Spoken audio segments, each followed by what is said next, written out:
Hello, स्वागत है आप सब लोगों का ब्रेनियक एजुकेशन फिजिक्स चैनल में। और आज हम पढ़ने वाले हैं करंट, अल्टरनेटिंग करंट। ठीक है, आज शुरुआत ही कर रहे हैं अल्टरनेटिंग करंट की। यह है क्लास 12th और अल्टरनेटिंग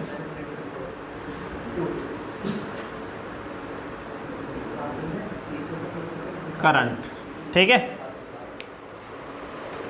तो देखो अल्टरनेटिंग करंट होता क्या है। सबसे पहले इसकी शुरुआत कर देते हैं। कल इसको तो मैंने बता दिया था, दोबारा से फिर से सुन लो। हमने अभी पिछला चैप्टर क्या पढ़ा है, इलेक्ट्रोमैग्नेटिक इंडक्शन। सही है, और वहाँ हमने ये देखा जब भी फ्लक्स में चेंज होगा तो सर्किट के अंदर क्या प्रोड्यूस होगा, करंट होगा।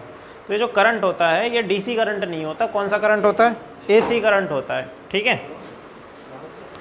तो एसी करंट क्या है, सबसे पहले अल्टरनेटिंग करंट वो करंट है जिसका जो पोलैरिटी है टाइम के साथ चेंज हो जाए, यानी एक समय में वो पॉजिटिव और एक समय पे नेगेटिव हो। दूसरा, जिसकी जो वैल्यू है समय के साथ वेरी करे, यानी वो फिक्स वैल्यू पे नहीं चलता है अपने। जैसे अगर हमने बोला 12 एम्पियर करंट चल रहा है या 10 एम्पियर का करंट चल रहा है, तो वो उसकी वैल्यू हर समय 10 एम्पियर नहीं होगी, वो 0 से लेके 10 के बीच में वेरी करेगी।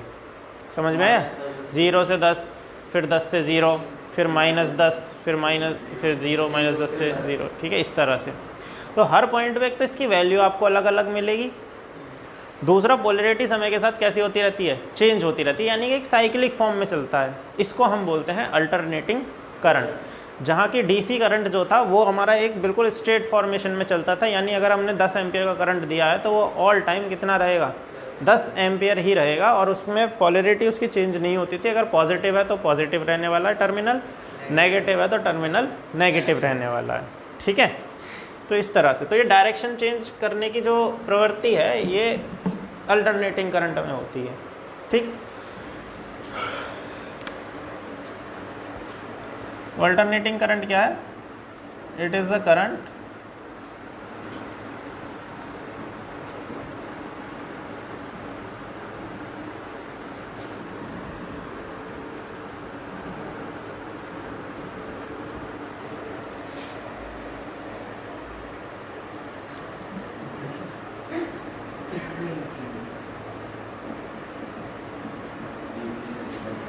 With time.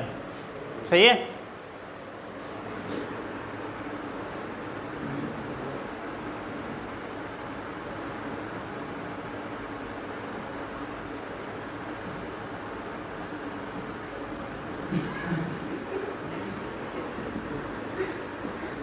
ठीक है।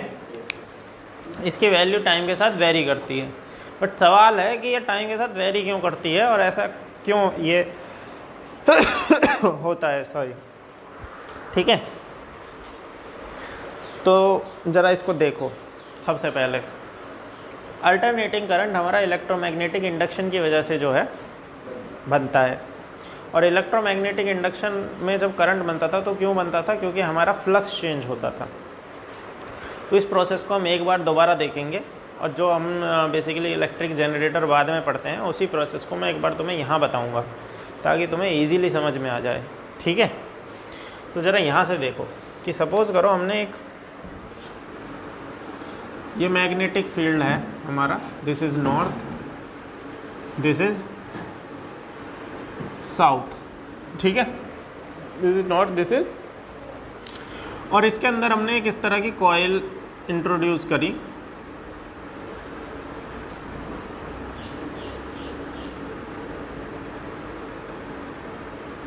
ठीक है, और इस कॉइल में n नंबर ऑफ टर्न्स हैं।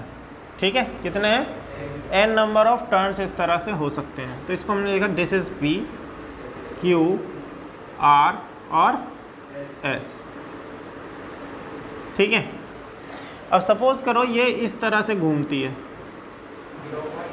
हाँ, तो हमें पता है ये हमारा क्या है, मैग्नेटिक फील्ड की डायरेक्शन नॉर्थ से साउथ की तरफ। और यहाँ पे इसका एरिया वेक्टर हमें किधर दिख रहा है, इधर की तरफ। यही एरिया वेक्टर है, तो ये एंगल कितना हो गया, थीटा। समझ में आया?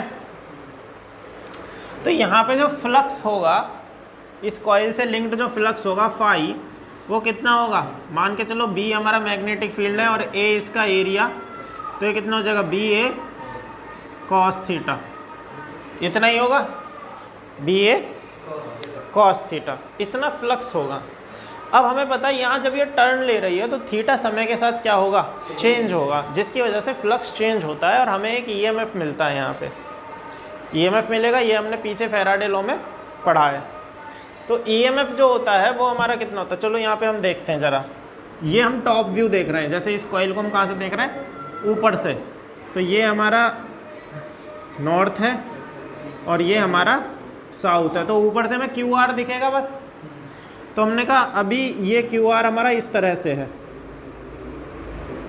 This is Q, this is R. तो इसका एरिया वेक्टर किधर बन रहा है, हमने कहा इस साइड में, यानी थीटा कैसा, थीटा कैसा है 90 डिग्री, थीटा कैसा है, ओके। उसके बाद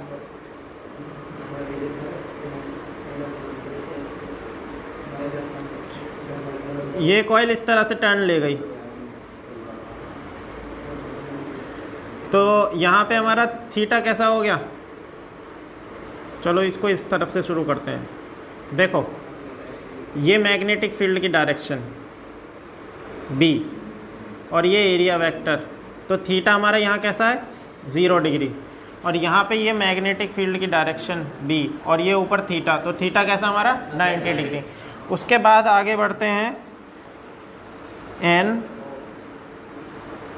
एस, तो ये कॉइल वापस से इस तरह से आई, इस तरह से घूमने के बाद वापस से इस तरह से आई,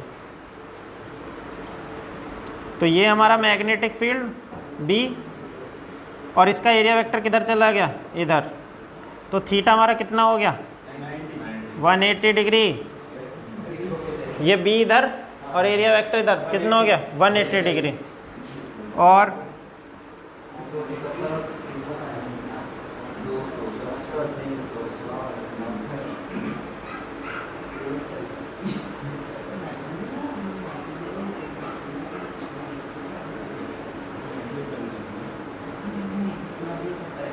थीटा कितना हो गया 270 डिग्री, एंड देन रिटर्न फिर 0 पे चला जाएगा, सही है। तो इस तरह से, तो हम ये देख रहे हैं कि समय के साथ हमारा थीटा चेंज हो रहा है। तो यहाँ से शुरुआत करें, जब कॉस 0 था तो फ्लक्स हमारा कैसा होगा, मैक्सिमम बी ए। जब हमारी ये कॉइल इस तरह से टर्न हुई और थीटा हमारा हो गया 90, तो फ्लक्स कैसा हो गया 0। उसके बाद 180 पे माइनस हो गया, तो फ्लक्स हमारा माइनस में साइड में चला गया, और उसके बाद 270 फिर -0 हो गया, मतलब यहाँ पर 270 पे 0 हो गया, ठीक है। हाँ, cos 90 0 होता तो इधर भी तो 0 होगा, समझ में आया। तो ये प्लस माइनस इस फॉर्मेशन में हमारा चल रहा है। तो हम देख रहे हैं फ्लक्स चेंज हो रहा है, फ्लक्स चेंज होने की वजह से हमारा एक ईएमएफ इंड्यूस्ड होगा कॉइल के अंदर, फेराडे ने। तो फेराडे ने हमें क्या बोला था, according two Faraday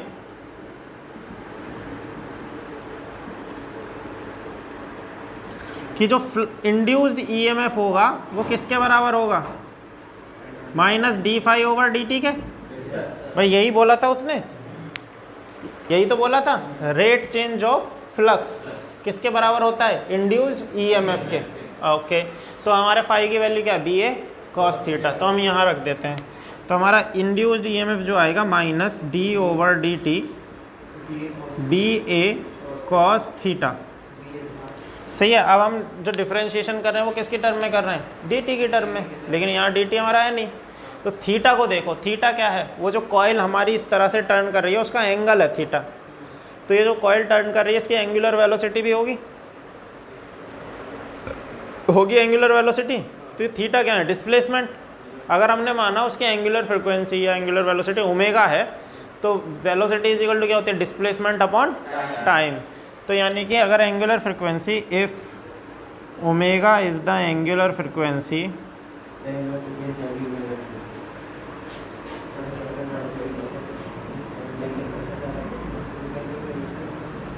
of coil rotation, सही है।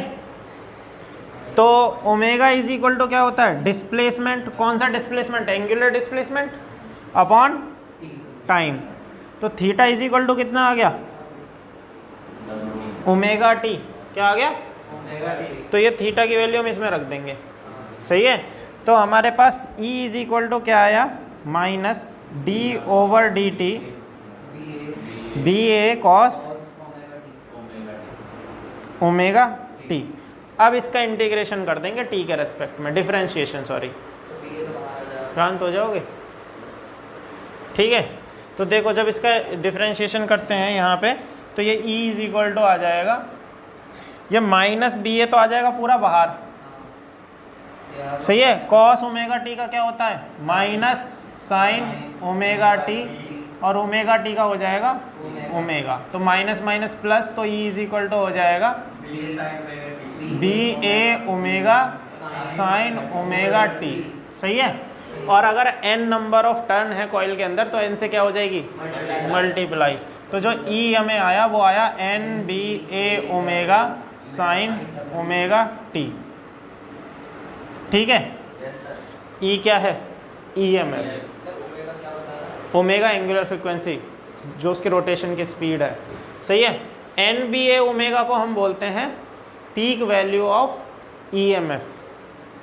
एन बी ए ओमेगा क्या बन गया, E नॉट, क्या बना, E नॉट। इसलिए हमें जो इक्वेशन मिली E इज इक्वल टू मिली E naught sine omega t, E naught sine, ये है तुम्हारा अल्टरनेटिंग EMF जो एक जनरेट होता है जनरेटर से। इसका मतलब क्या है, ये जो E है ये इंस्टेंटेनियस EMF है, क्या है, किसी भी टाइम t पर जो वैल्यू इसकी चल रही होगी। E नॉट है पीक वैल्यू जो EMF वो जनरेट कर रहा है। सपोज करो हमने कहा हम 240 वोल्ट जनरेट कर रहे हैं, कितने वोल्ट जनरेट कर रहे हैं, 240 वोल्ट जनरेट कर रहे हैं। तो हमेशा 240 नहीं होगा, वो 0 से 240 तक वेरी करेगा। तो किसी भी t टाइम में उसकी कुछ वैल्यू हो सकती है, क्यों, क्योंकि यहाँ साइन ओमेगा टी देख रहे हो, दैट इज थीटा एंगल, और साइन 0 है तो वैल्यू कैसी होगी, 0, और साइन 90 है तो वैल्यू होगी मैक्सिमम। तो यहाँ जहाँ कॉइल की बात हम कर रहे थे, यहाँ 0 पे हमारा फ्लक्स तो चाहे 0 होगा, इधर ध्यान दो फिर से, जब थीटा हमारा 0 है, फ्लक्स चाहे हमारा 0 हो 1 हो, cos 0 की वैल्यू, cos 0 के लिए 1, तो फ्लक्स मैक्सिमम है, लेकिन EMF कैसा है, 0, क्योंकि ये साइन आएगा, समझ में आया। और जब हमारा फ्लक्स 0 है तो EMF कैसा है, मैक्सिमम, क्यों, हमारा साइन 91 होता है। समझ में आ गया, अभी भी थोड़ा बहुत, तो इसमें ज़्यादा कुछ है नहीं समझने के लिए। अब मैं तुम्हें बता देता हूँ कैसे। सपोज करो हमने कहा हम 12 वोल्ट की बात करते हैं, 240 भूल जाओ। तो हम यहाँ से शुरुआत करते हैं, ये हमारी लाइन है किसकी, हमने कहा ये वैल्यू है 12 वोल्ट की, किसकी, और ये है क्या, 0, और नीचे भी है हमारा -12। तो इसके अकॉर्डिंग ये किस तरह से चलेगा, ये इस तरह से चलेगा,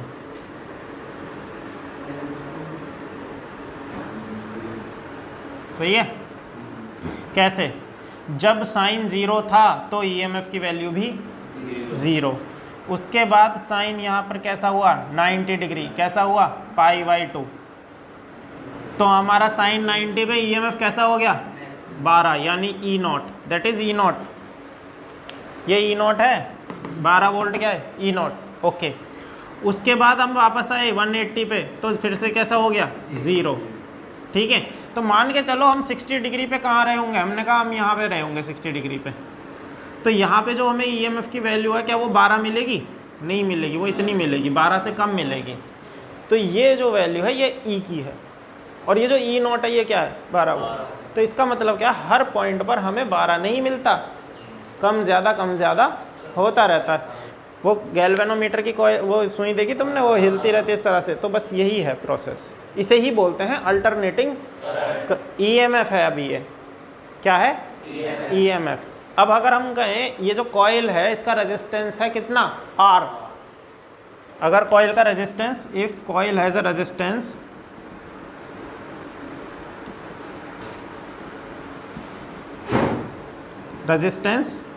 R, तो R से डिवाइड कर दो, तो ये हो जाएगा E/R is equal to E0/R sine omega t. तो ई अपॉन आर किसके बराबर होता है? आई के बराबर। तो ये क्या हो जाएगा? I is equal to I not sine omega. ये है तुम्हारा इलेक्ट्रिक करंट अल्टरनेटिंग वाला। अब इसमें आई क्या है? आई है तुम्हारा इंस्टेंटेनियस करंट। क्या है?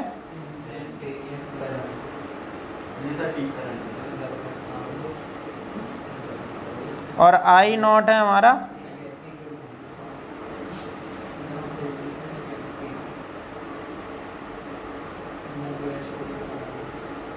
ओमेगा है एंगुलर फ्रीक्वेंसी।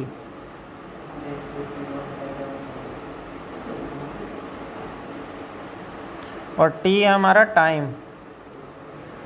सही है। Omega is equal to 2 pi nu भी होता है। ओमेगा इज इक्वल टू क्या होता है? 2 पाई न्यू। सॉरी, अगर तुमने सर्कुलर मोशन पढ़ा है, पीछे पढ़ा है 11th क्लास में, तो तुम्हें ये ओमेगा ओमेगा पता होगा। 2 pi new angular velocity 2 pi upon T होती है ना। टी टाइम पीरियड, टी क्या है? तो इसे लिखते हैं 2 पाई अपॉन टी। और टाइम पीरियड का उल्टा क्या होता है? फ्रीक्वेंसी। तो ये हो जाएगा 2 पाई न्यू। तो अल्टरनेटिंग करंट, ये जो हमारा सब चल रहा है, ये क्यों पॉजिटिव नेगेटिव चलता है? समझ में आ गया क्यों चलता है? कॉइल की वजह से, क्योंकि एंगल चेंज होता रहता है उसका, इसीलिए इसकी वैल्यू भी समय के साथ घटती बढ़ती रहती है।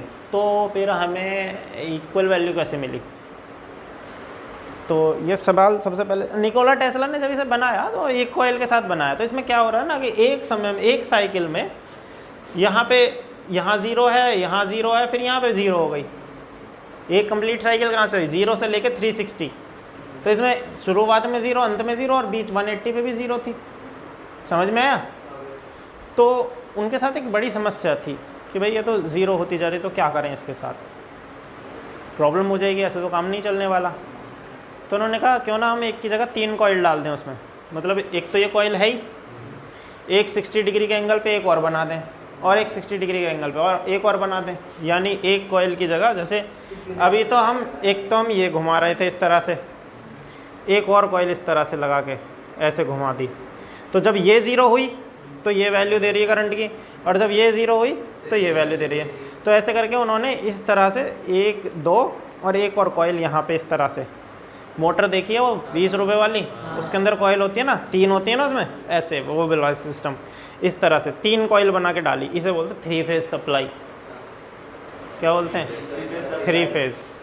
सही है। तो ये 60 डिग्री के एंगल पे हमें मिलती हैं। क्या मिलते हैं? 60 डिग्री के एंगल पे हमें मिलती हैं। तो जब एक ज़ीरो होती है तो बाकी दोनों से करंट मिलता है, जब दूसरी वाली ज़ीरो हो तो बाकी दोनों से करंट मिलता है। तो ज़ीरो ऐसे नहीं रहता। सही है। और हमारे यहाँ जो फ्रिक्वेंसी रेंज आती है वो कितनी है? 50 हर्ट्ज़, 50 इंडिया में जो सप्लाई आ रही है मेरे ख्याल से 50 है शायद। हाँ ठीक है। एक सेकंड में 50 बार ज़ीरो होती है, एक सेकंड में। सर इसलिए तो मैं दिखती नहीं है। पर वो आजकल जो स्लो मोशन वाला कैमरा आ रहा है ना, जो 960 फ्रेम पर सेकंड कैप्चर करता है, हाँ पर सेकंड, एक सेकंड में 960 फ्रेम, उससे तुम देखोगे स्लो मोशन में इसको चला के तो ये तुम्हें चलता हुआ दिखेगा बिल्कुल। ठीक है, क्योंकि ये 50 फ्रेम है और वो एक सेकंड में 960 फ्रेम कैप्चर कर रहा है। ठीक है। This is alternating current. समझ में आया? Yes sir. इस इक्वेशन के पीछे का राज समझ में आया? Yes sir. आ गया? Yes sir. क्यों इसको ऐसा लिखा जाता है? ये बस इसीलिए क्योंकि हर पॉइंट पे सेम नहीं है। तो इसीलिए अगर मैं तुम्हें थीटा की वैल्यू दे दूं तो तुम निकाल सकते हो कि इस पॉइंट पर कितनी वैल्यू है और इस पॉइंट पर कितनी वैल्यू है। इंस्टेंटेनियस करंट याद रखना और पीक करंट याद रखना। जैसे मैंने कहा 5 एम्पियर का करंट है जो चल सकता है, तो 5 एम्पियर जो है वो पीक हो गया, लेकिन हर जगह वो 5 नहीं होगा। लेकिन डीसी के केस में हम क्या ले लेते थे? 5 ही लेते थे। समझ में आया? तो ये है।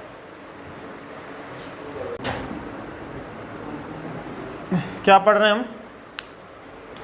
Root mean square value of AC current. अब ये देखो रूट मीन स्क्वायर वैल्यू होती क्या है, तो इसको ज़रा थोड़ा सा समझ लेते हैं। जब हम डीसी करंट पढ़ रहे थे तो उसमें हमें करंट और वोल्टेज दोनों जब मिलती थी तो उससे हम क्या निकालते थे, हीटिंग इफेक्ट। क्या निकालते थे, हीट। तो एच हमें बताया गया था, एच की वैल्यू होती है आई स्क्वायर आर टी। क्या होती है, आई स्क्वायर आर टी। ये होती थी हमारी हीटिंग इफेक्ट की वैल्यू, ये जो हीट पैदा होती थी करंट के चलने की वजह से। जहाँ आई होता है करंट, आर है रेजिस्टेंस और टी है टाइम। समझ में आया। अब जैसे आपसे किसी ने कहा कि भैया 12 एम्पियर का करंट 2 ओम के रेजिस्टेंस के साथ 5 मिनट के लिए चला तो कितनी हीट पैदा हुई, तो आपने सीधा इसकी वैल्यू 12 रखी, इसकी 5 और इसकी 2 और सीधा कैलकुलेट करके दिखा दिया। तो ये तो डीसी में तो सीधा निकल जाता था, डीसी में तो सीधा निकाल लेते थे।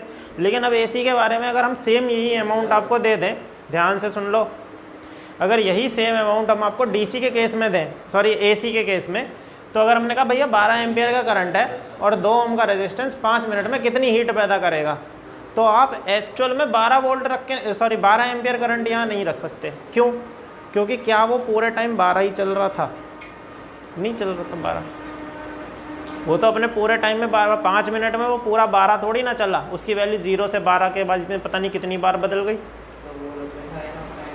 समझ में आया। तो हम इंस्टेंटेनियस करंट भी कैसे रखेगा, तो इंस्टेंटेनियस करंट भी तो किसी पर्टिकुलर एक इंस्टेंट पे ही देगा वैल्यू, पूरे 5 मिनट के लिए थोड़ी ना दे देगा। समझ में आया। तो अल्टरनेटिंग करंट के साथ ये प्रॉब्लम हो गई कि हम यहाँ पर हीटिंग इफेक्ट या जो उसके एवरेज पावर जनरेशन है वो नहीं निकाल पाते थे। देखो हीट क्या है, एनर्जी, और एनर्जी ही साथ में क्या है, वर्क। तो नेट वर्क डन हो गया, एनर्जी हो गई, वो हम नहीं निकाल पाएंगे इसकी डायरेक्ट वैल्यू रख के। सही है। इसके लिए हमने क्या करा, इसकी एक मीन वैल्यू ली। ये मैं लिख के बताया, इसमें सिर्फ डीसी में हम कैसा करते थे, डीसी में हम ऐसा कर देते थे ना, लेकिन एसी में हम सीधा 12 रख के नहीं निकाल सकते क्योंकि वो फुल टाइम के लिए 12 नहीं था, उसकी वैल्यू चेंज हो रही थी। सही है। तो जितना तुम्हारी हीट निकलेगी वो उससे कम एक्चुअल में प्रोड्यूस करेगा। ठीक। तो देखो जब हमारे पास वेरिएबल टर्म होती हैं, जहाँ हमारे पास नंबर ऑफ वैल्यू है करंट की, 0 से लेके 12, फिर 12 से लेके फिर 0, तो हम वहाँ पे क्या करते हैं, मीन वैल्यू निकाल लेते हैं। क्या करते हैं, मीन वैल्यू। इसी तरह से रूट मीन स्क्वायर वैल्यू जो है करंट की, वो वैल्यू है इलेक्ट्रिक करंट की जिसको अगर हम 5 मिनट के लिए सप्लाई मतलब दें किसी सर्किट में, ठीक है, तो वो same amount of heat generate करेगा जो कि हमारा अल्टरनेटिंग करंट की वैल्यू 5 मिनट में कर रही है। समझ में आया। यानी इसकी जो वैल्यू है, जैसे हमने कहा मैक्सिमम करंट कितना है 12, ठीक है, हमने 5 मिनट के लिए एसी 12 वोल्ट इसको दिए और उसने कुछ हीट प्रोड्यूस करी, तो उस 12 वोल्ट की जो रूट मीन स्क्वायर वैल्यू होगी वो same amount of heat generate करेगी 5 मिनट में, जो कि वो 12 एम्पियर का करंट प्रोड्यूस कर रहा है 5 मिनट में। समझ में आया। वो 12 एम्पियर फिक्स तो नहीं था, कम ज़्यादा करके उसने कुछ अमाउंट तो हीट का प्रोड्यूस किया होगा ना, लेकिन ये कैसी वैल्यू है, ये फिक्स वैल्यू है, इसकी वैल्यू सीधी गा के रख दो यहाँ पे। समझ में आया। ये मीन वैल्यू है। कैसी वैल्यू है, मीन वैल्यू। कहने का मतलब ये है इस अल्टरनेटिंग के इक्विवेलेंट हमने एक सीधा करंट ढूंढ लिया कि हम ऐसा है, इसे तो नहीं रख सकते क्योंकि ये चेंज हो रहा है, पर इसकी जगह ये वाली वैल्यू रखें तो सेम आंसर आएगा हमारा, जो ये कर रहा है वही ये कर रहा है, सेम इफेक्ट प्रोड्यूस करेगा। समझ में आया। तो रूट मीन स्क्वायर वैल्यू जो है वो अल्टरनेटिंग करंट की वो वैल्यू है जो same amount of heat produce करती है जो कि हमारा अल्टरनेटिंग करंट कर रहा है किसी भी टाइम पीरियड में। समझ में आ गया। This is the square. तो RMS value of AC current is the value of current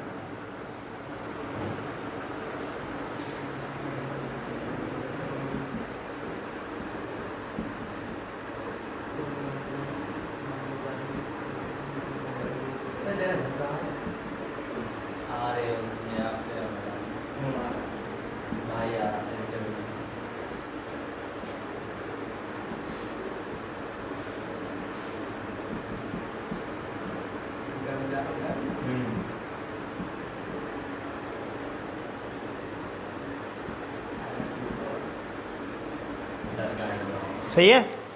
same time period में जो AC करंट प्रोड्यूस करता है जो हीट, वही हमारा RMS वैल्यू ऑफ करंट करती है सेम टाइम में। ठीक है, तो हम RMS वैल्यू कैसे निकालें? तो देखो हमें नहीं पता H फुल टाइम में I कितना चल रहा है, कैसे चल रहा है, तो हमने एक स्मॉल टाइम ले लिया और स्मॉल टाइम में जो हमारी हीट प्रोड्यूस होगी वो भी कैसी होगी, स्मॉल होगी। सही है, तो हमने कहा if DH is the small heat, तो DH इज इक्वल टू क्या हो गया, I² R dt, जो कि स्मॉल टाइम में प्रोड्यूस हो रही है। समझ में आया, जो कि स्मॉल टाइम में प्रोड्यूस हो रही है। तो हमें पता है I की वैल्यू हमारी क्या होती है, हमें पता है I0 हमारा क्या, I इज इक्वल टू क्या होता है, I0 ओमेगा टी। तो हम ये वैल्यू यहाँ रख देंगे, तो ये कितना हो जाएगा, DH इज इक्वल टू हो जाएगा I0 square sine square omega T, और I² सॉरी R भी आया यहाँ पे, और dt, यही आएगा भाई। इसका स्क्वायर करा, R को चलो अलग ले लेते हैं, R को भी मल्टीप्लाई यहीं कर देते हैं, तो I² की वैल्यू क्या आ गई, ये R dt। ठीक है, तो ये हमारा स्मॉल करंट की हीट आई, सॉरी स्मॉल हीट निकली जो स्मॉल टाइम पीरियड में जनरेट हुई है dt टाइम में। तो हमें निकालनी फुल टाइम के लिए, कैसे निकालेंगे, फुल टाइम हमारा कितना है, t। सही है, कैपिटल T, हमने कहा एक साइकिल में कितना टाइम लगा, t टाइम लगा, कैपिटल T। तो कैपिटल T टाइम में कितनी हीट प्रोड्यूस होगी, हम इसको क्या कर देंगे, इंटीग्रेट, कहाँ से कहाँ तक, 0 टाइम से लेके t टाइम तक। तो हमने इसको इंटीग्रेट किया, तो ये सबसे पहले इसको इस तरह से लिख लेते हैं, DH इज इक्वल टू हम लिखेंगे I0 स्क्वायर R और sine square omega T dt। सही है, तो for full cycle, for full cycle इसको इंटीग्रेट कर देंगे तो हमें क्या मिलेगी, फुल हीट H कितनी मिलेगी, H कितना होगा, इंटीग्रेशन 0 से लेके t तक I0 square R sine square omega T dt। ठीक है, अब इसमें देखो t के रेस्पेक्ट में कर रहे हैं ना, तो I0 स्क्वायर R जो है वो कैसी टर्म है, कांस्टेंट टर्म है, कैसी टर्म है, कांस्टेंट। तो ये तो आ जाएगा बाहर। इंटीग्रेशन और डिफरेंशिएशन सिर्फ उन्हीं टर्म का करते हैं जो वेरिएबल हो। यहाँ वेरिएबल क्या है, थीटा, यानी कि टाइम के साथ जो ये एंगल चेंज हो रहा है, सही है, ओमेगा टी। तो dt के टर्म में हम कर रहे हैं, तो सिर्फ t वाली टर्म को ही छेड़ेंगे, इनको नहीं छेड़ेंगे, ये कांस्टेंट है, इन्हें क्या निकाल लाएंगे बाहर। सही है, तो हमारा h जो आ गया is equal to I² R तो आ जाएगा, I0 स्क्वायर R तो आ जाएगा बाहर, और अंदर क्या बचेगा, 0 से t sine square omega T dt। अब इसका इंटीग्रेशन कैसे करें बताओ, साइन स्क्वायर ओमेगा टी का हो जाएगा क्या, तुम मैथ पढ़ रहे हो हैं, अब इंटीग्रेशन नहीं पढ़ा, नहीं होगा इसका। तो इसको लिख देते हैं तोड़ के, h is equal to I0 square R integration 0 से t 1 minus cos 2 omega t upon 2। सही है, ये किसके बराबर लिख दिया, साइन स्क्वायर ओमेगा टी के बराबर। बताओ कैसे लिखा, चलो भाई ये इंटीग्रेशन नहीं हुआ है अभी तो इंटीग्रेशन नहीं हुआ, अभी तो ट्रिग्नोमेट्रिकल फंक्शन से इसको साइन स्क्वायर ओमेगा टी को ये लिख दिया। क्या ये इसके बराबर है, क्या LHS RHS के बराबर है, कर सकता है,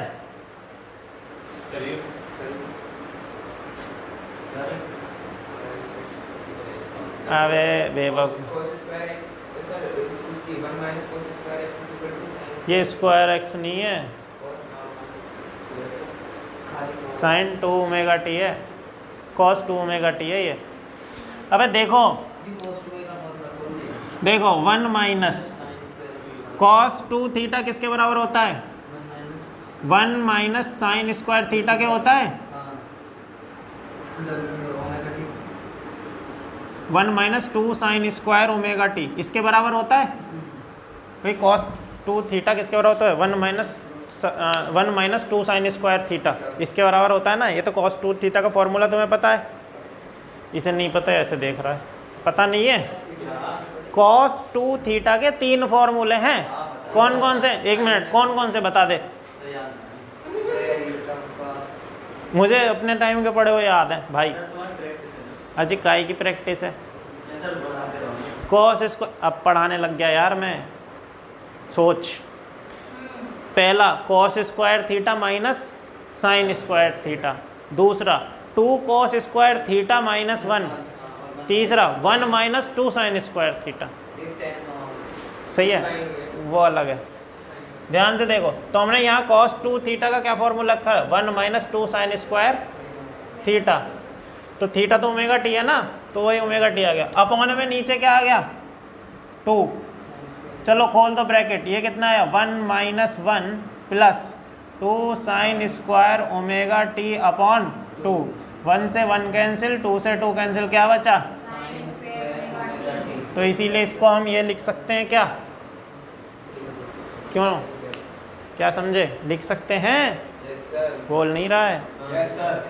हाँ, तो ऐसे ही लिख सकते हैं। समझ में आ गया लड़की? इंटीग्रेशन में बोल होगा नहीं। अबे अभी इंटीग्रेशन नहीं किया, अभी ट्रिग्नोमेट्रिकल फंक्शन हुए हैं, अभी इसको सॉल्व करके इस फॉर्मेट में लिखा है। और अब देखो जरा, 2 तो आ जाएगा बाहर, ठीक है, और इसके आगे क्या है हमारे यहाँ पे dt, क्या है 2 तो आ गया बाहर, तो h इज इक्वल टू क्या हो गया I not square r upon 2। Integration 0 से t अलग अलग कर लेते हैं, तो ये dt की इसमें मल्टीप्लाई करेंगे तो क्या आ जाएगा dt माइनस 0 से t cos 2 omega t dt।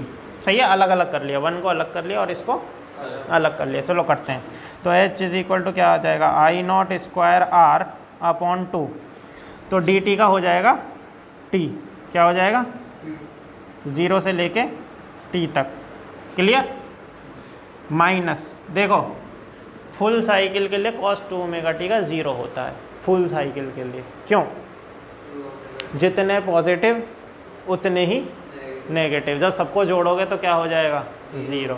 करके देखना है तो करके देख सकते हो, मेरी बात पे यकीन है तो डायरेक्ट 0 रख दो। सही सही है, एक लाइन मैंने कहा ना मेरे वाले में उसमें इजी मिल जाएगा, तो मैं जो मैंने नोट्स बना रखे हैं उसमें मैंने ऐसे ही कर रखा है, फॉर कंप्लीट, एक लाइन लिखी हुई है यहाँ पे, for complete cycle the average value of cos 2 omega t is 0। अब 0 क्यों, जितने पॉजिटिव मिलेंगे उतने ही नेगेटिव मिलेंगे, तो ये टर्म हो जाएगी पूरी 0। तो h हमें कितना मिला आई नॉट स्क्वायर r अपॉन 2, और ये t माइनस 0 हो जाएगा, upper limit minus lower limit, तो क्या बचेगा t। अबे इसमें ये upper limit minus lower limit नहीं होगा, तो क्या हो जाएगा t माइनस 0, क्या बचेगा t। तो इसको हम क्या लिख सकते हैं, h is equal to I not square upon 2 और r t। अब इसको कंपेयर करो किससे, h is equal to I square R T से कंपेयर करो, आई स्क्वायर की वैल्यू में क्या मिली आई नॉट स्क्वायर अपॉन 2। तो बाय कंपेयरिंग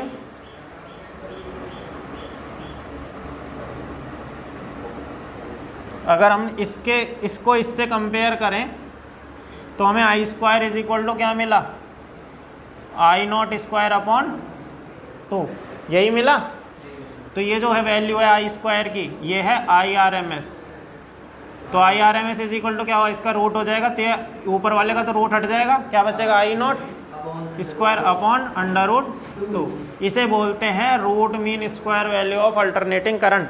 जहाँ पे भी हमें एवरेज वैल्यू लेनी होती है वहाँ ये वैल्यू लेते हैं करंट की, तो स्क्वायर क्यों आएगा इसका, ठीक है।